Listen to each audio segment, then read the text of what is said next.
Hey everybody, welcome to Obscurities in Miniatures. We've got another Conquest release today, and it seems like the Nords, more than anybody else, are getting a whole lot of loving lately. Where's the Spire's love? That's what I'm going to ask. But today we have the Trolls, and I was most curious about these Trolls. Number one, because they're nice looking, but number two, I think that the non-human models, such as, well, most of the Spires, and a good chunk of the Nords so far are all very unique in their non-humanness. There's a lot of stuff that I think can get a lot of cross-play potential, can see use in other game systems, and that, I feel, is always a plus. So these are plastic. You get 12 of them. They are very blue. And it looks like we have a variety of clubs. You know I'm going to be curious to see how they match up with GW's Troggoths. Because we don't say trolls anymore. That's, what, a 5-letter word? I think so. I'm not going to count the letters. Alright. So, bases as always, including the regiment stands for them. Activation card. Regular backing like always. Got like a stack of them right here. So, something I've noticed, some of the newer releases are starting to have actual assembly instructions. Now, these guys are not very complex from the looks of things. It's two halves, make a hole for the body, a head, and then 2 arms. We can handle that. Command has a special head and a special arm.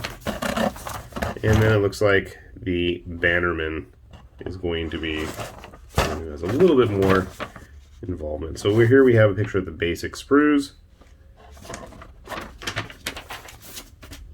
And then we have the frames themselves. This looks to be the command options. Okay, cool. Let's take a look. So first thing is, I'm noticing these are not the old sprues. Where is it? More games. There it is. Made, if it's in focus. Come on, focus here. Made in Poland. Okay, so the previous frames, as far as I can recall, have always been made in the U.S., even though Para Bellum isn't in the U.S. That's where those rounder frames, longer ones, were getting produced.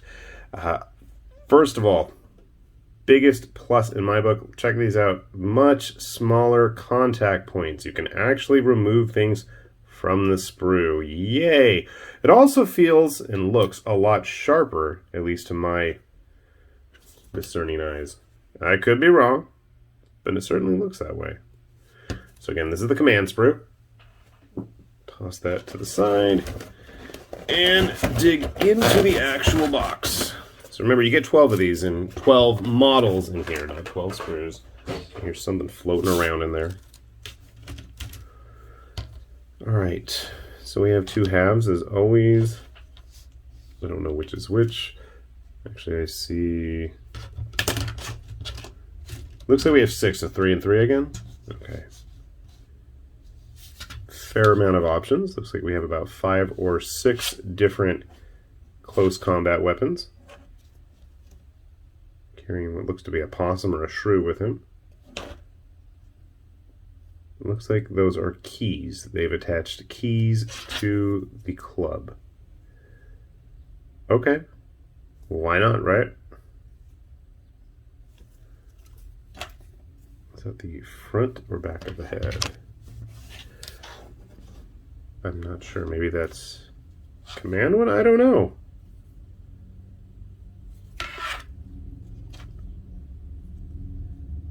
Runed armor, skulls all over this one.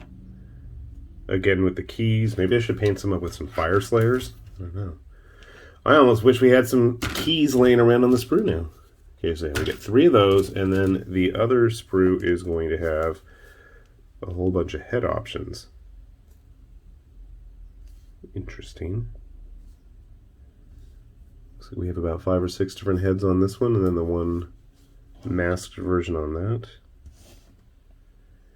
These bodies look pretty similar to the others, or I guess that's just because these halves match up with the halves to the other sprue. I think that makes sense. Sort of, kind of.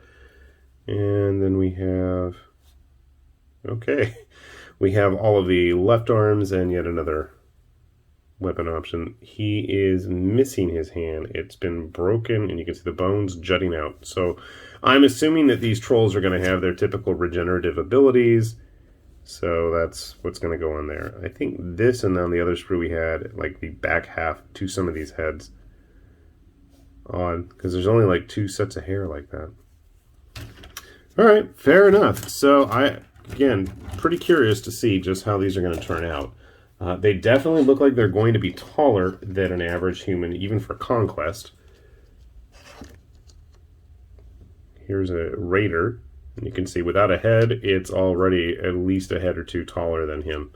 And a base. So, gonna be interesting. So sit tight, let me get some put together, and we will see just how our troll-like friends are going to turn out. Alright, we got a bunch of trolls put together. Didn't build them all yet, but, you know, I like to save a few back. So, first things first, they're quite tall. I mean, even by Conquest size, they are quite tall. They also barely fit on those 30mm bases. They totally are just like hanging off in just about every direction. I do like the fact that there are quite a few different heads, arms, and weapons, so you do end up with quite a few. Now, I put one on a 40mm base just to show you. I mean, I think they work quite well on that size base as well. Just a bunch of random ones. I thought I built the boss, but I don't know where I put him. And I also did go ahead and paint one up very simply, very quickly. And actually, they did paint up quite nice. Even with my so-so paint job there.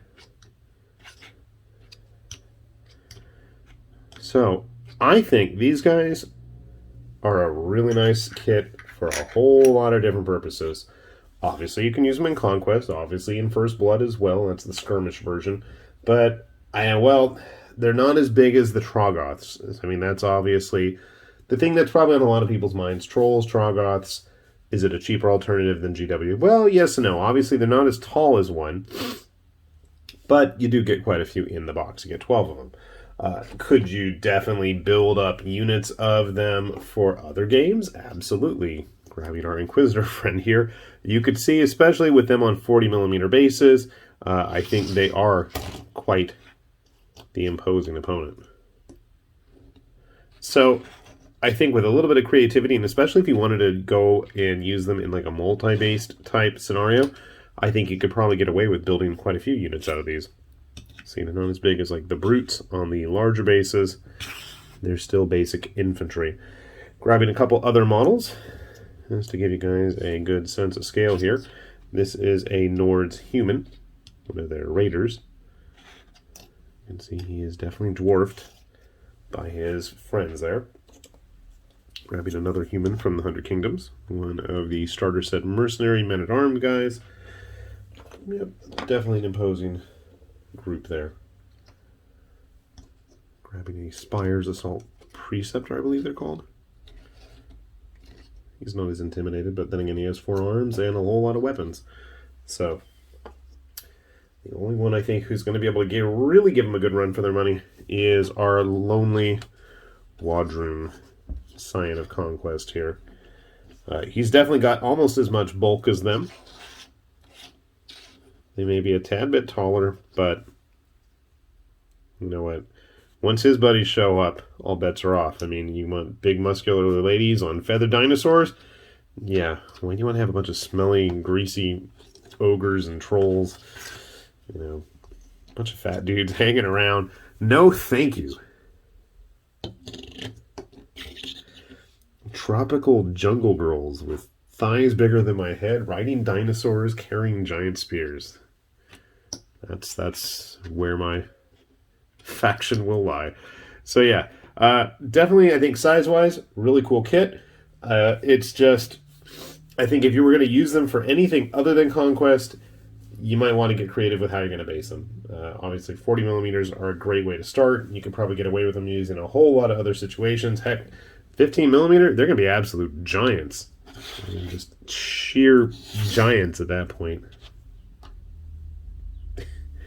Yeah. Something to think about. I love this guy carrying like the dead possum shrew thing too. So yeah, cool kit. Plastic was easy to work with. They're big. They're stable. They're sturdy. Things go together smoothly. That's always a plus. So I am definitely going to be on the lookout for more of these forces. And I think, honestly and truly, that is probably the coolest factor of the Nords. They've got so much variety. And I got to finish that giant. They've got the Jotnars. They've got all sorts of infantry. We have one of their Huskarls here. Just tons of stuff. There are ogres. There's werewolves coming at some point. Wargs, I think. I don't know. There's just tons of stuff. So I will put a link down below to Para Bellum's website. You can take a look at the whole game. All the rules there are listed for free if you want to check it out. There's all kinds of lore and background info on these models there as well. So do take a look, and hopefully you'll see something you like. With that said, this has been High Lord Tamberlane with Obscurities and Miniatures, saying thanks for watching, and we'll see you back here soon. Bye-bye.